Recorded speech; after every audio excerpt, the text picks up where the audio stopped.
Yes, Curador SIEM can provide these kind of reports to the auditor. It is no audit ready reports or industry enterprise ready reports we can provide. So that's the whole of SIEM. So let's go with this. Yeah. So after this presentation, you will be able to understand what is the purpose of Curador and what are the capabilities of Curador. That's the whole agenda of this presentation. So what is the purpose? So here SIM is a license program, and it is also alerts for the suspicious activities, as I said earlier, and also it is looking for the policy breaches. Like, let's say for example, in your organization, Twitter or accessing the social media is restricted, but some personnel or some tech, some person, some employee is using it, then you will get the alert based on the correlation rule you have created. That's the one purpose. Another one is it provides the visibility to the network.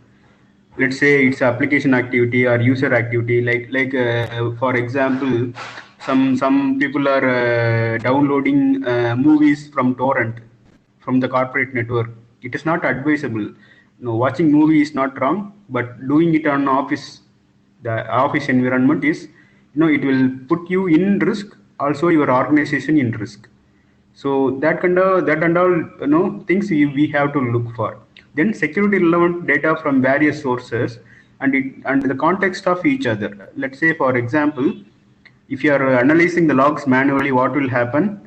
Your Windows will provide, say, there is a log on attempt. The user is logging on into some system.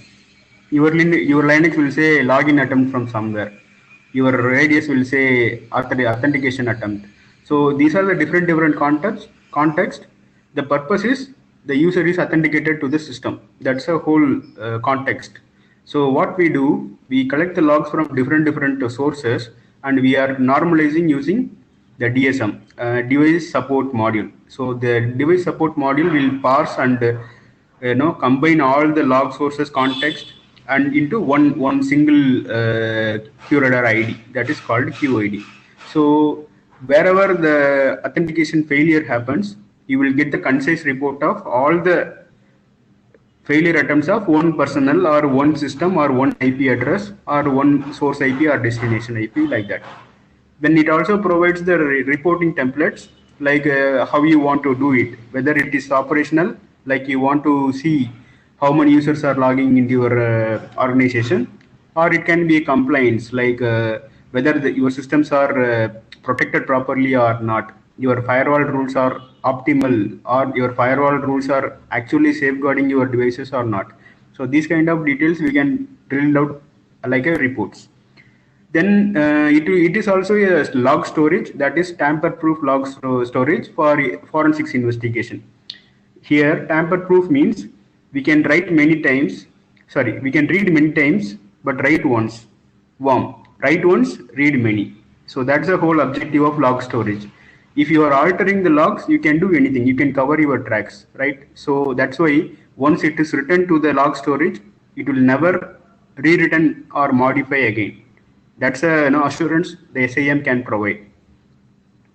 That's the whole objective, a whole purpose of deploying the Curador, the SIM in your infrastructure.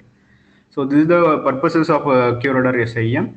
So if you see that there are four layers of security. This is called layer security. People is identity and access management. Data is your encryption and your data protection system, backup protection system and all. Then your applications, like it's a WAF, it can be a WAF, your web application firewall, or it can be your application, your SDLC application developments, or if you are having any web scanners, web application scanners. So these all comes under application. Then as an infrastructure, you may have a perimeter firewall, IDS, IPS, antivirus. So these are the devices. So all this will be covered by SIEM, and it will provide the security intelligence analytics under GRC. GRC is like a global risk and compliance. So the objective of this is like what is the security posture of your organization? And among these four pillars, which one is weak, which you have to deploy a control, additional control, where it needs a protection. So this scenario you can easily drill out from the reports of a QRadar. So security QRadar provides security intelligence, analytics and governance, and risk management and compliance. Then insight into all domains of the security framework, that is people, data, application, infrastructure. So it's a whole, as a whole, it's a IBM security infrastructure. So we have different, this is a overall portfolio, security portfolio of IBM. Then we have different products and different areas. We have people area, we have IBM identity access management, and the data area we have protection mechanism like encryption, key management tools, etc. Application, we have application scanners, etc.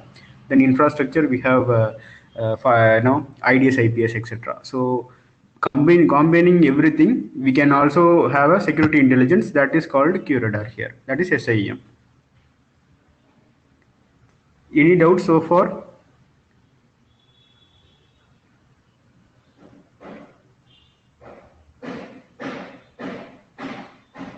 Okay. So next topic is how IBM QRadar is going to help us to answer the following key questions.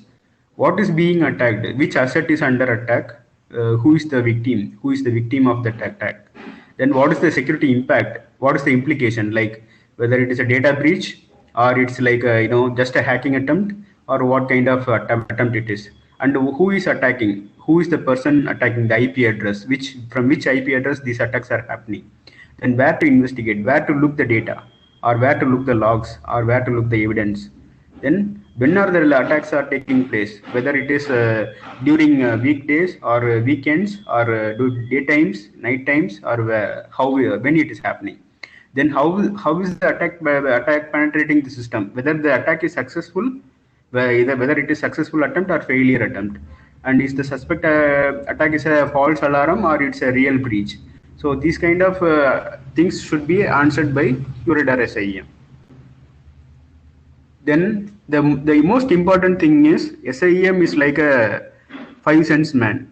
Okay, you have one sense called event, another sense called flow, the third sense called your vulnerabilities, and the fourth sense called your what you call threat intelligence, and the fifth context is called as the overall combination of this all four, that is context.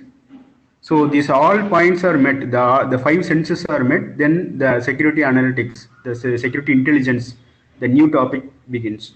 So where to do that, how to do that? So we have to correlate all these things, the events, your flows, your vulnerabilities, your threat intelligence, all the things should be appropriately tied together as a context, so that you will get the information about your security events. So that's a whole point of this. So it should be point in time, offending users, and origins. Where are the origins? Who is the offending user? And point where it should be real time. That is a point in time. It should be real time, and it should display the offending users. It should recover the offending users. And where are the origins? Where are they coming from? And who is the target? Who are the victims? And what vulnerabilities are exploited by these origins? And which vulnerabilities are exist in the targets? And the asset information which is having the vulnerability, and any other known threats that could have exploited that particular vulnerability. So these are the things we need to provide in a context. So that's why we use SIEM in general. So what QRadar have special compared to any other SIEM in the market? What is so special in QRadar SIEM? So QRadar SIEM provides security relevant data website such as firewalls. It can be active directory, user directories, or proxies, or application, or routers. And it will collect the logs, it will normalize the logs, it will correlate the logs, and it will also store the logs securely, and it also understand the network flows, vulnerabilities, assets, and threat intelligence data. So if it all sums up, then you will get the context, security context, like the information about what is happening. what is really happening in your network. So that's a whole called as security intelligence. Then you need to have the layer 7 payload capture, which is to configure,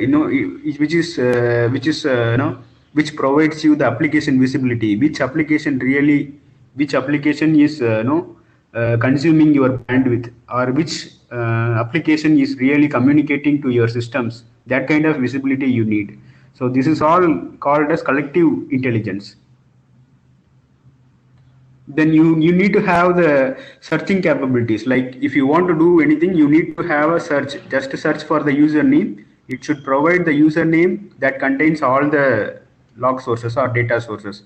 Wherever this user comes, all the logs should be displayed. Then only you will get the complete context of what is going on.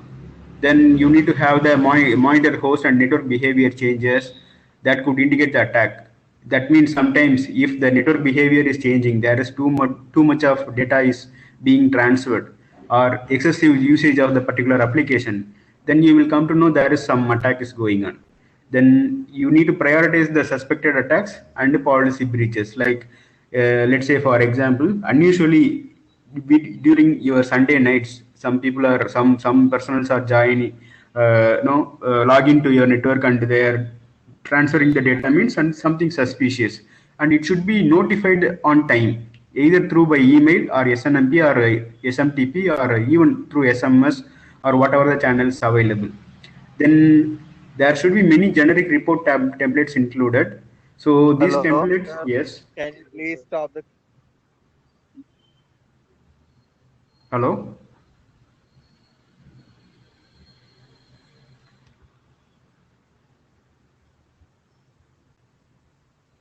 Yeah. Hello. Any questions?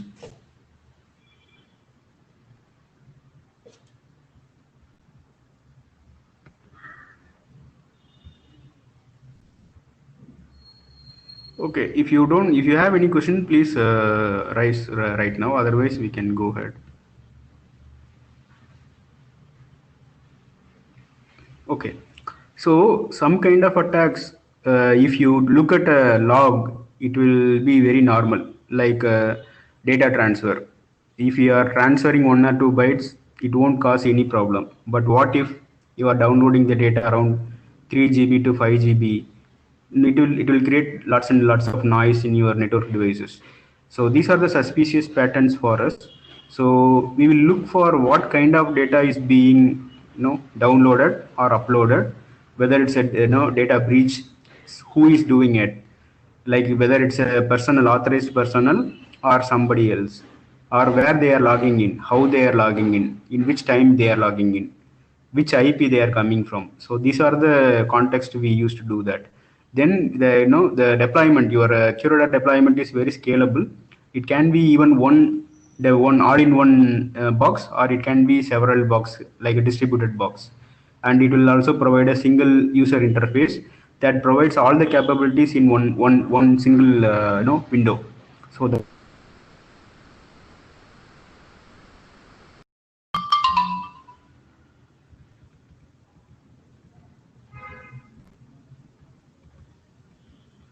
So this is our console, SIEM console.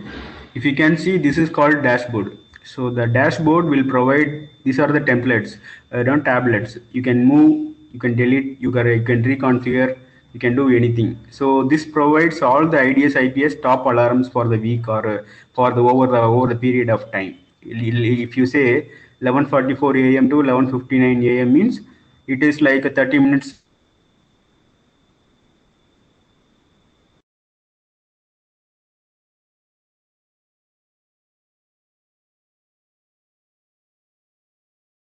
What is your bandwidth consumption right now? Then it also provides that what services, top ports are getting used in your environment. If you see, then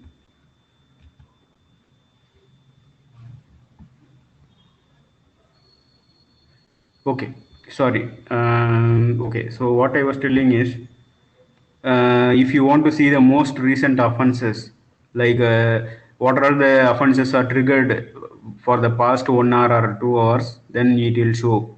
Then you have the services, top services running, that is denied by your firewall. That means sometime if there is a DOS attack, your firewall will be mostly consuming. I mean, your CPU, your firewall CPU is consumed only if the blocking the attacks. So it is also kind of flooding your firewall, or it can be a DOS attack, or it can be a DDoS attack. Then what are all the top category of types of offenses? So from here you can come to know what kind of attacks are going on in your network, whether it is an active attack, it's a passive attack. These kind of details we will get.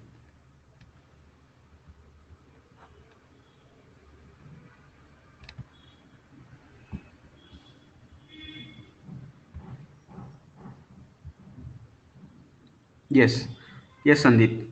You want to tell anything?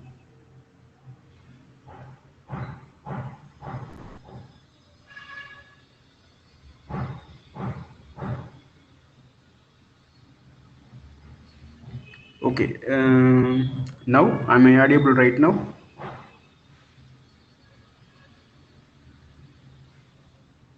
Yeah, for me it's okay. Yeah, I think we are all in home network, so we cannot guarantee the voice quality everywhere. So that's a challenge.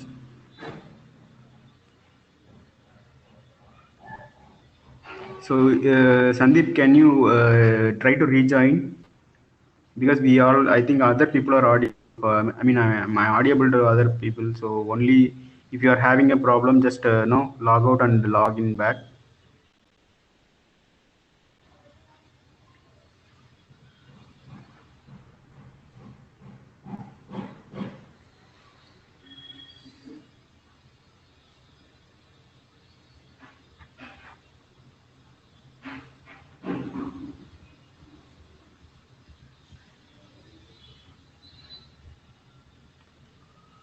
Okay.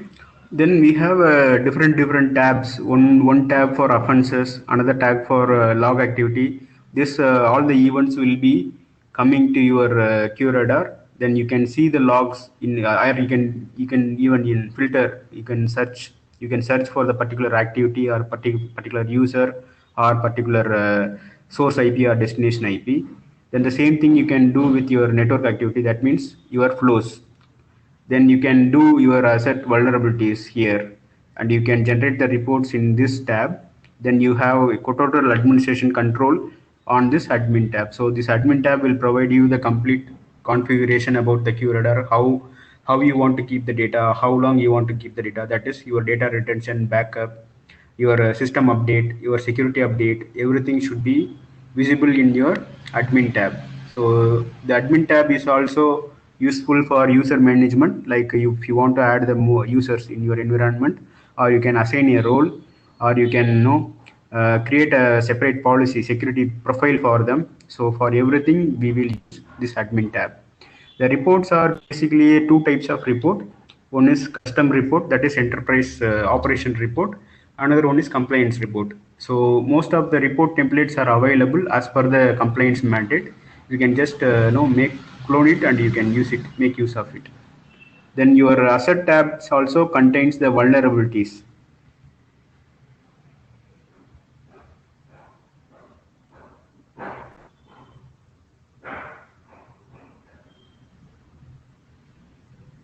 Okay, the scalable interface is like today you are having only 10 log sources. You don't require a large infrastructure. What we can do is we can deploy only one all-in-one box. Tomorrow you are expanding your business and you are having different data centers. In that case, you may need event collectors or event processors on each location. Let's say for example you are going global, your business is expanding and you are going global, like you are having office in Singapore, or you are having office in Malaysia. Then in that case we cannot route all the logs are coming to your box from remote network. So in that case what we can do is we can deploy the event processor or data collector over there. Then from there you can connect, it's like a one single point of connection, and you can get all the logs from that particular location. That is called scalable architecture. So in any point of time, if you want, if you are expanding the business, you can easily change the architecture without any hustle. So that's a whole objective of scalable interface on large deployment. And if you are having a remote locations, you can also use collectors where there is no storage. All the logs are being forwarded by the log collectors to your nearest event processors. So your event processors will do the correlation locally, and it will send only the meta information, only that information required to create offense. That details only will be provided to the console. Your console will create the separate offense for that particular location. So this is called scalable architecture. I mean, okay. So in any other doubts, you can just either you can speak or you can paste your questions here. I can answer your questions.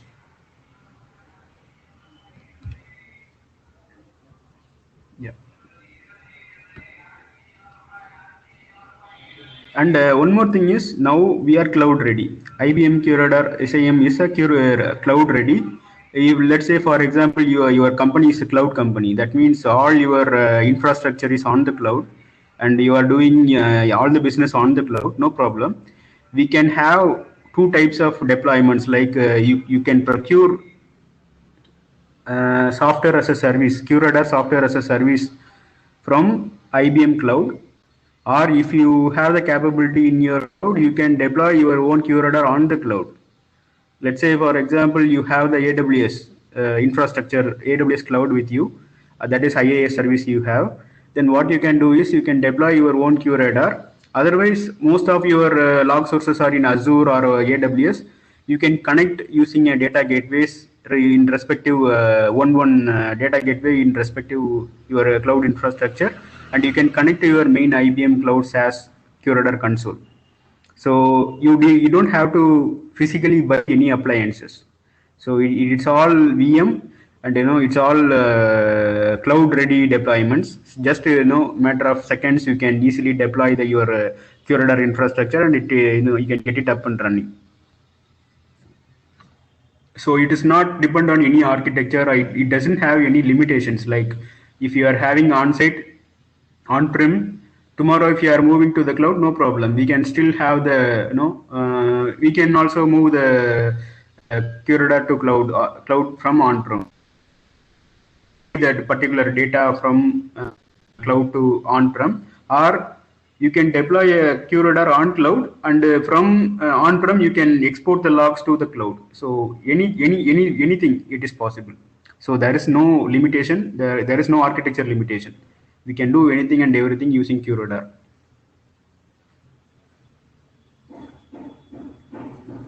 Any other doubts?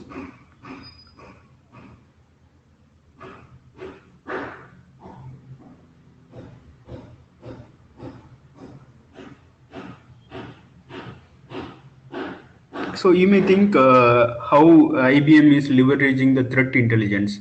So threat intelligence is one of the subscription-based service in QRadar. We call it as X-Force. X-Force is our threat intel source. So what we do is what IBM does is it provides a free subscription when you purchase a QRadar appliance or service. So it will automatically feed the data, feed IOCs into your environment. So whenever you are creating or whenever you are using a correlation rules, these X-Force rules or X-Force references or sets can be used along with your correlation rules. So that is one. Another kind of services, if you want to collect your third-party intelligence, threat intelligence, like you already have some bit site, or if you are having from your Alien Vault or any other third-party threat intelligence service you are using, that also can be exported to your QRadar, imported to your QRadar box, and it can be used in your correlation rules. So these kind of things can be done. And also in a cloud deployment, your Azure event hubs can be integrated into QRadar. So it supports up to 7,000 technologies, like 7,000 types of log sources. It supports by default, by on box, out of the box. If your particular device or application is not supported by QRadar, no problem. Still, we can create our own LSX, log source extensions, and you can still parse all the logs from that particular legacy or a new device, and you can create a correlation rules or searches or reports, whatever you want to do, you can do it. So it provides utmost flexibility to you to work with your environment. So it is in line with your environment all the time. So there is no such limitation on the log sources as well. The another important and good thing is the visibility in your network architecture. So let's for example, if you are using ArcSight or some other tool, the most of the tools are not providing that flow based information. Like the flows are very important.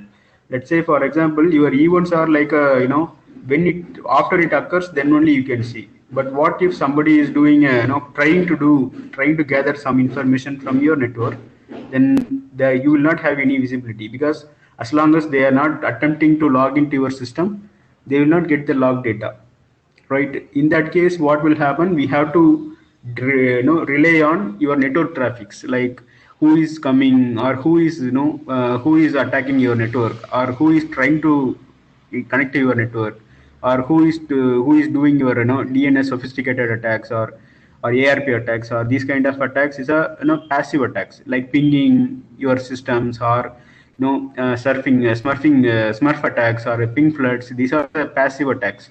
They are not actually trying to log in or trying to tamper the device or tamper your infrastructure, but they are collecting the evidence or collecting the information about your organization. So these kind of attacks are very important and crucial, because they will provide some kind of insights, like who is coming in and where they are coming in, what is their motive of their their these kind of preliminary activities, or let's say recon activities. So these recon activities are mostly collected by from the network traffic, because our routers and switches are not capable of providing the security context for us. So if they coming in a proper port or a proper opened port, it will allow your firewall will allow. It won't think that whether you are coming from which IP, whether that IP is a good IP or bad IP. It doesn't have that reputation and all.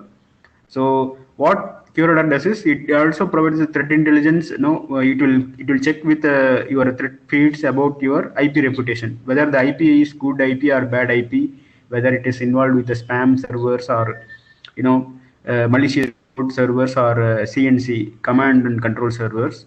So these kind of information you can get it from QRadar when you are integrating your logs to QRadar. So your basic Windows systems and Linux systems, they don't have the capability really to provide these kind of insights.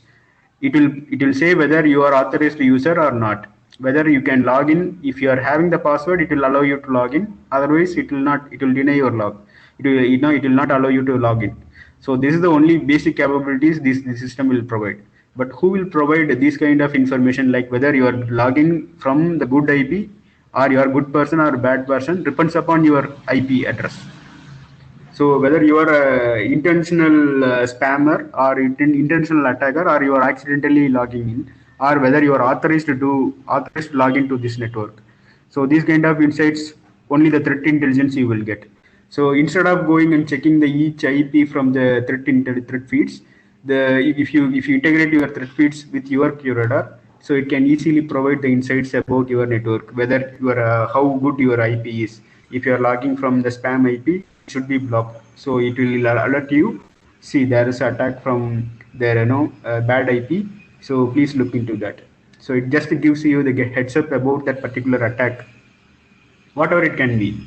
It can be a recon attack, or it can be a data leakage data breach, or it can be anything. It can be anything, but based on the IP, or based on the file hash, or based on the URL, the reputation should be there, which URL you are accessing. Let's say for example, nowadays phishing is very common. they will send you as if like their your bank, the email is coming from your bank saying that we are going to change our system. Your account is locked some for some reason. Please log into your below you using below URL. Log into your bank system and change your bank password. What we will do, we directly click that email, the link. We will not manually search and do. We'll just click the email link. Then it will post like it's a real banking site, but it is fake site. We will give our username and password, and once you enter the password and everything, then it will redirect to the real page saying that your password is wrong or something. But you have already disclosed your password to the hacker, so he can easily get it. So if you are leveraging this threat intelligence, what will happen? You can easily check the reputation of the URL, whether the URL is fake URL or it's an actual real URL. So once you have that kind of insights, then you can easily protect yourself from that cyber threats. So these are the most common threats. Even nowadays, mobile also targeted. So you are seeing a SMS having some short URL saying that you are going to win the lottery or you already won the lottery. Please log in and confirm your win or something. So what you will do, you will rush to that site and you will enroll. You will try to enroll yourself. But background, so many scripts, malicious scripts will download into your mobile or your laptop. Then it will start doing the activity. Yeah. Yeah, based on the threat intelligence. What is the procedure? How Curador will determine which is safe access IP or attack one? Doesn't work on the rules. Okay, so in that case, threat intelligence feeds are already integrated with your Curador. So what will happen if you right click that particular URL and say look up, then it will go and look up the threat intelligence and it will do. If you really want to use the rules, if you really want to use the rule, if you don't want to use the rules, you can do manually. But if you want to use the rules, the rules will provide these kind of things and it will say that there is attack going on. It will alert you automatically. So there are either it can be manual or it can be automated. But the base thing is the threat intelligence feed should be integrated with your Curador. Am I answered your question, Sumit? Yes, thank you. Okay. One more thing that I would Yes. like to ask is that the X Force that you were talking about. Mm-hmm. So I believe the X Force has a kind of set. Is it a set of IP addresses, rules, or history of spam IPs that actually has taken set of IP addresses, or maybe the history of spam IP addresses? A bunch of stuff that has taken place in the previous history with it that it matches. Yes. Like you said, Yes, the X correct. Force. It Mm-hmm. works on that, so I believe it matches over it and determines that this IP address or the link has a history behind, and because of Yes. that it is now putting an alert to us over the Yes. QRadar panel that okay, got the point. Thank you. In the background, what X-Force does is it collects the information from different devices as an expert system, and it keeps that as some risk with some risk score. The risk score will determine how safe the IP is or how safe the URL is. The higher the risk, the higher the the more number of reports are came into that particular URL. If the risk is lower, it is less infected. Understand? So it's all about the risk score. So if you go to X-Force and search for particular IP, you will see the risk score from 1 to 10. 10 means it will automatically show you red. That means it's a potential malicious IP, and no, it's very real bad IP. So as per the reputation, if you see green, that is 1 or 2 or 3, then it's okay, overall okay. It doesn't have, it may be listed in the previous, but it is whitelisted after that. So these kind of things you can get it from the X-Force. It's not only with the IP address, or it can be with a file name. Let's say, for example, you are downloading a file name and you are thinking that it may contain some kind of macros inside which will exploit your system. Then you can get a hash of the MD5 hash of that particular file name, and you can feed that file name into exports. Then it will provide you whether that file is clean or it's a malicious file. It also applies to your URL.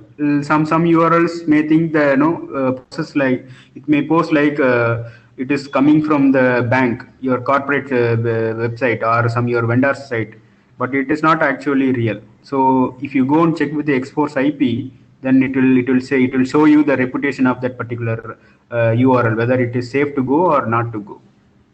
So that kind of insights. Yeah. Tell me. Sorry to interrupt you.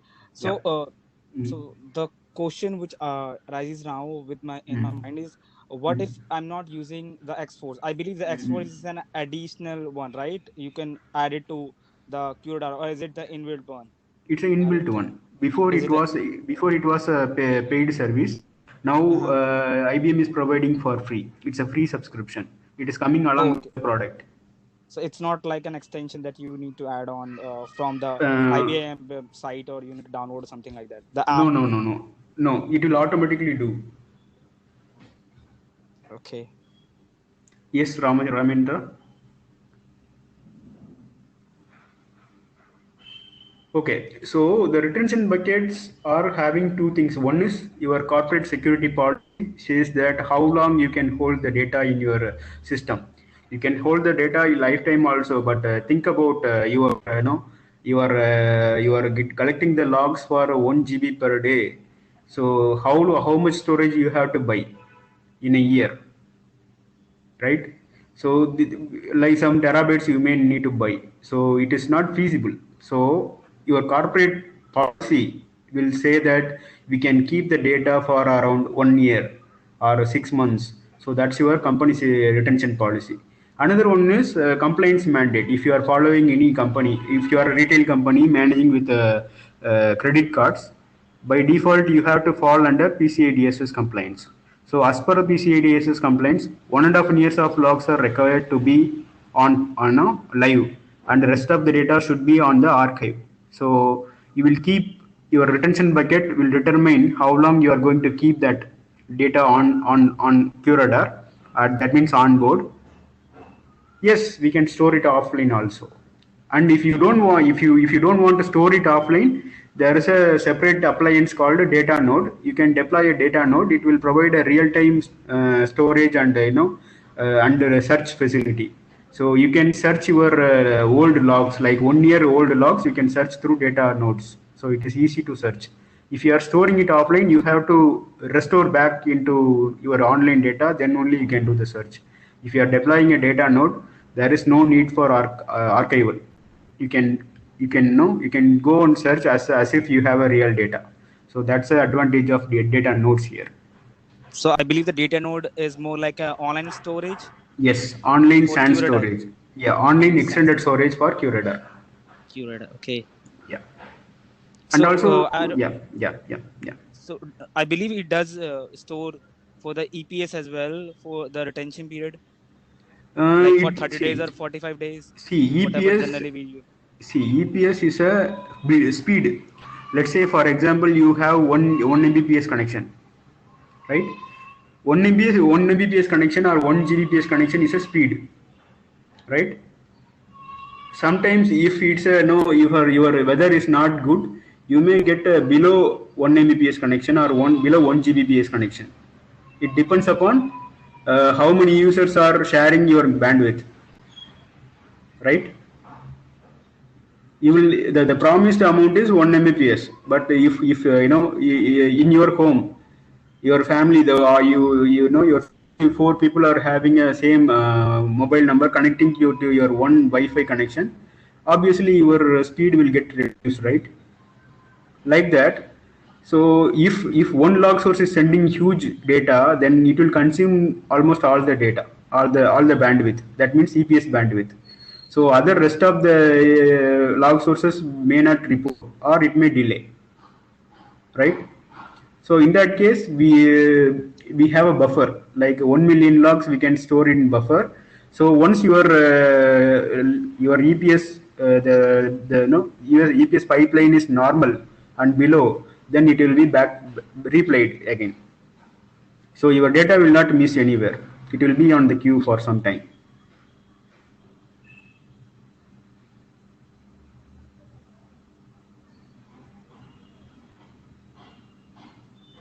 Did I answer your question?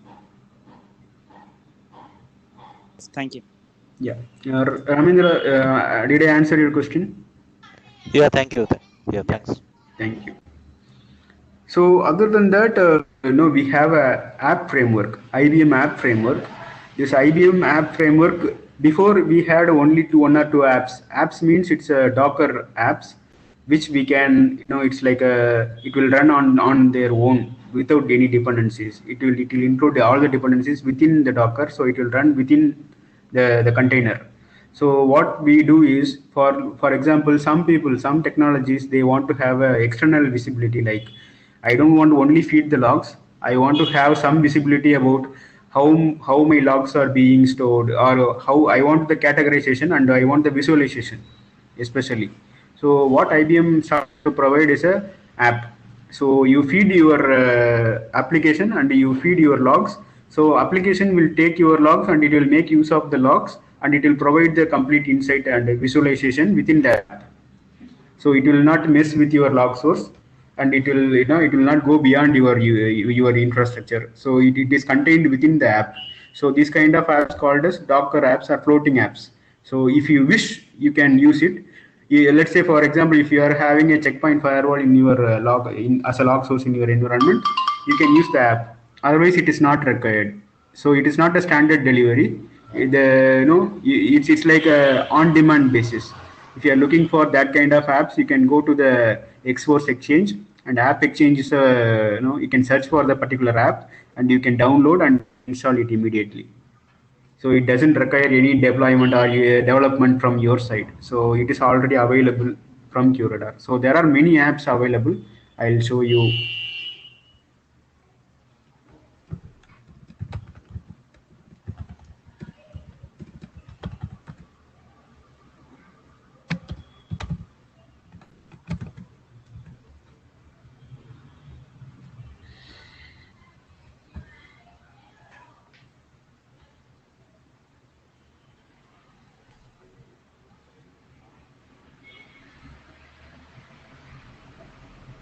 Okay, here.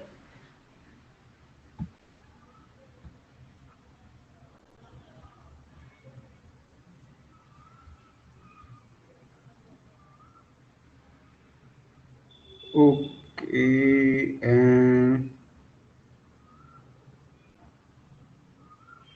Okay, but is it recorded? I'm not sure.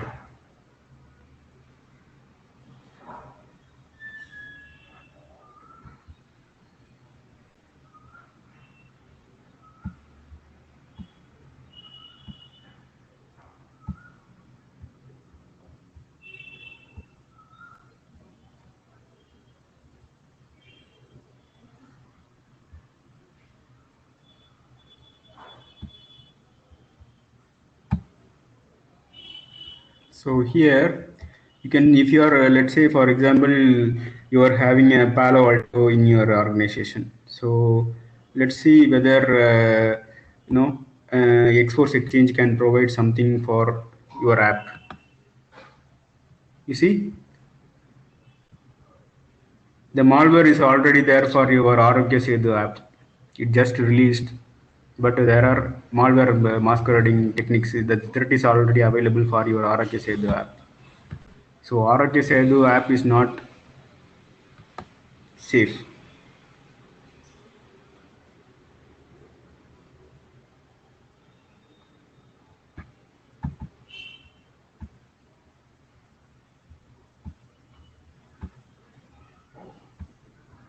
So you need to log in. Once you log in with your IBM ID, you can create your own IBM ID. It's a local email ID, your Gmail ID or whatever. Then you can you have to provide some details, and you will get the IBM ID. Once you create the IBM ID, you can easily log in and you can check the information here. Yeah.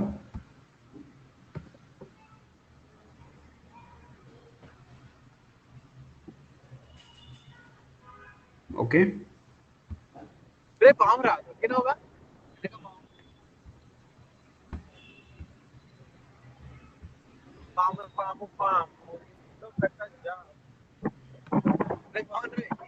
Then finally we have that UBA. UBA is another important one.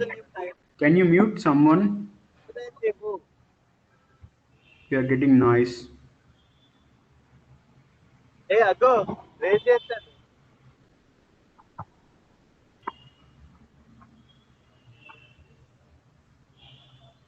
Hello?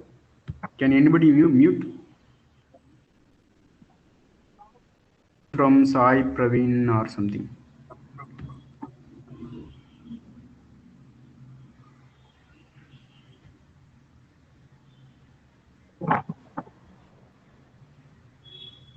Okay, so another important thing is no, we have a we have a UBA. UBA is one of the app we provide. So what we do is we will download the LDAP details, that are Active Directory details, the user name, the user context, and everything into UBA.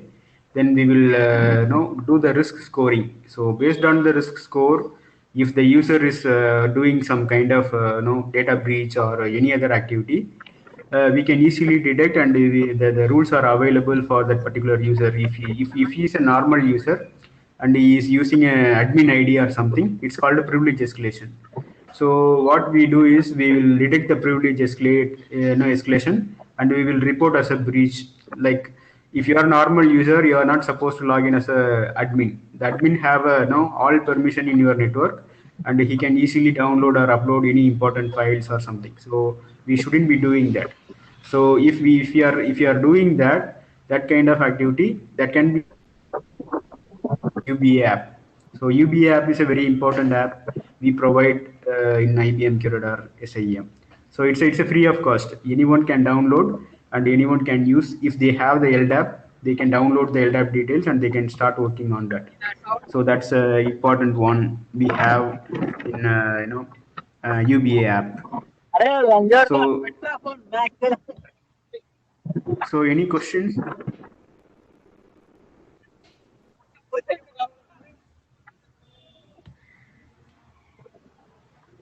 Yes, Raja, this is Sumit here. Yes. So I believe the UBA app that you're talking about, I believe it's a AI data analyst analysis app, Yes. if I'm not wrong, Correct. kind of. Correct. So It's a cognitive AI kind user of behavior yes. analytics, if I'm not Yes. wrong with that. Correct. Right. So Yes. it must be for the internal users only, right? I mean, not all Yes. the logs, all the kind of hit that we are getting. Is it not for everyone? I believe the users we have internally, the privilege that we have provided, either it's a Yes. SOC Yes. analyst, Yes. analyst or Yes. admin or the okay. No, not only SOC analyst and admin, even a normal user, whoever logs in with your user ID and password, Uh-huh. we can be get tracked. Okay, okay. Hmm.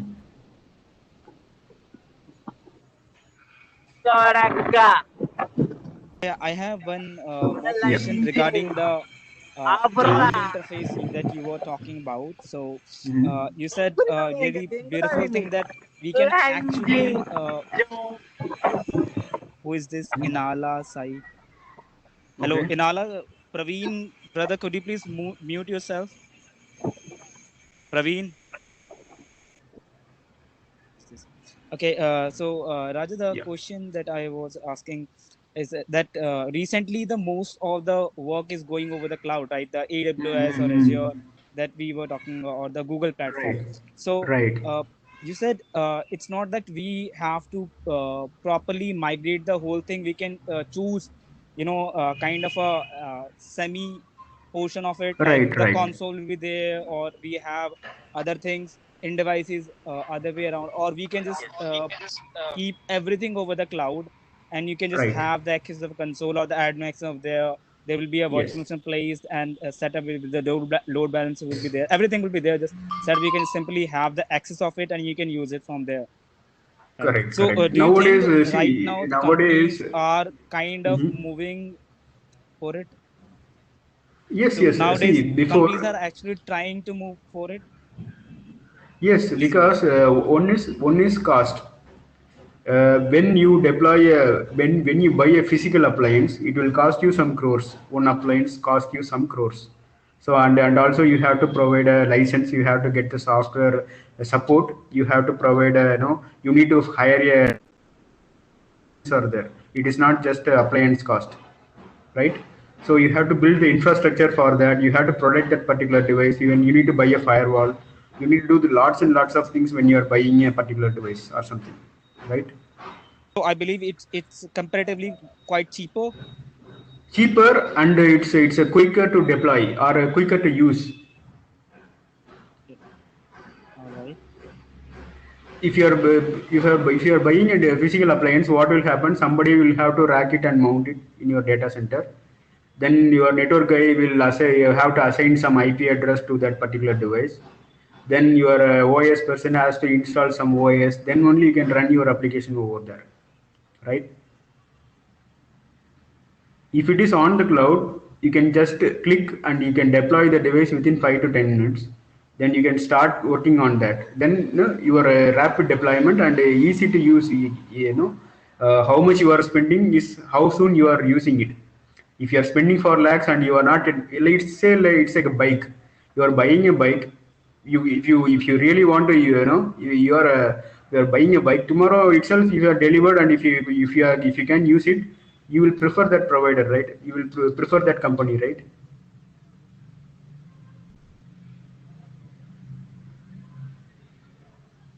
Thank It you. just for yeah, it just for a bike. So if you are buying anything, you buy a flat, it is just a ground. You will not prefer a ground over the apartment. If it is a well furnished apartment, it's already finished. Then immediately you can move, means you can easily buy and go there. You will not prefer to go for a land and build everything on your own. You will not prefer. So that's a whole advantage of the cloud, the elasticity and the rapidness, quick access.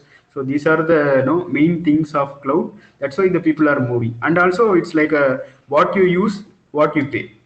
That's all.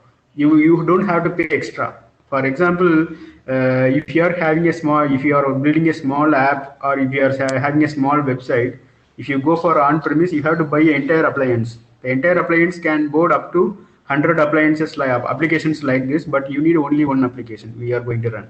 So for that one application, you are going to buy an entire appliance, or just to move that cloud, you will have to pay only for that particular application. You don't have to buy the entire hardware. You don't have to spend for the entire thing.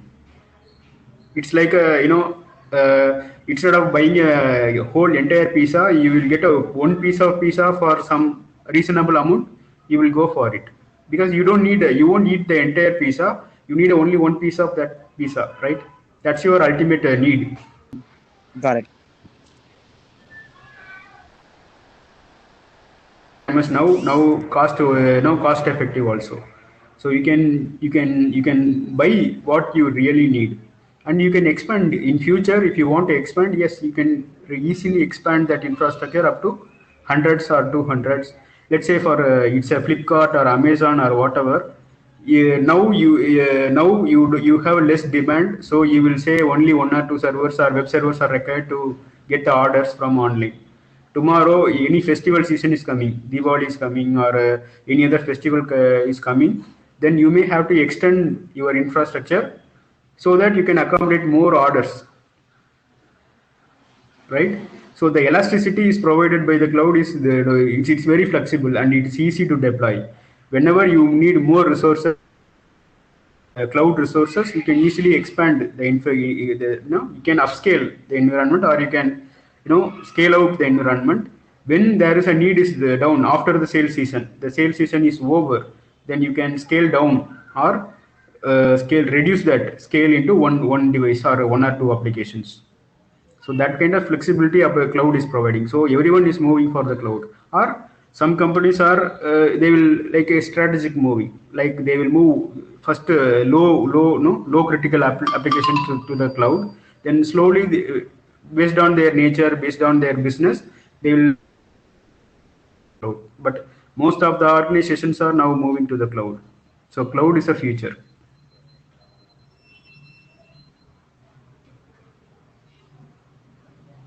Okay, any other doubts?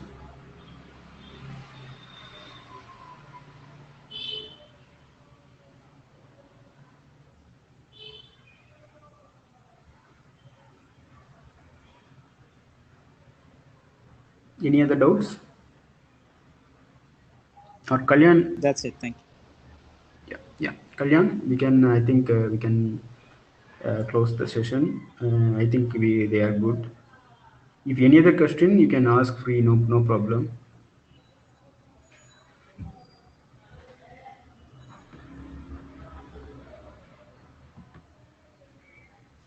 No, thanks. Okay.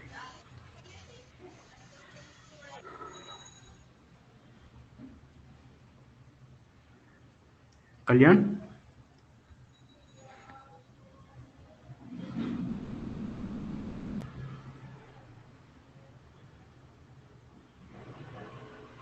Okay, thanks everyone. Thank you for joining this call. I hope you leverage with the expertise from me, or at least you understand what is SIM or what is QRadar. So it was nice time to talk to you all, and I really had a good discussion with you. And sorry, I think Kalyan is somewhere busy some Okay, task. okay, Okay, so okay, I'm okay, Anand no here. I'm problem. Anand here from Okay, Anistar Technology. Okay, okay, so I would like to thank everyone for joining the webinar, and thanks to Mr. Raja for the nice Yeah. discussion. Okay, Thanks. and Thanks for your time. thank you. Thanks for your time. we Thank you. Bye will bye. Yeah, thank share you. the feedback link to all the people who participated. Okay, and once you fill in the feedback, to them we will share the certificate also. Okay, and feel free to get in touch with us for any queries about this topic or any other related to Argument. Thank you. Thank you. Thank you, Anand. Thank you, Raja, for the wonderful session. Yep, Thank thank you. you very much. Thank you.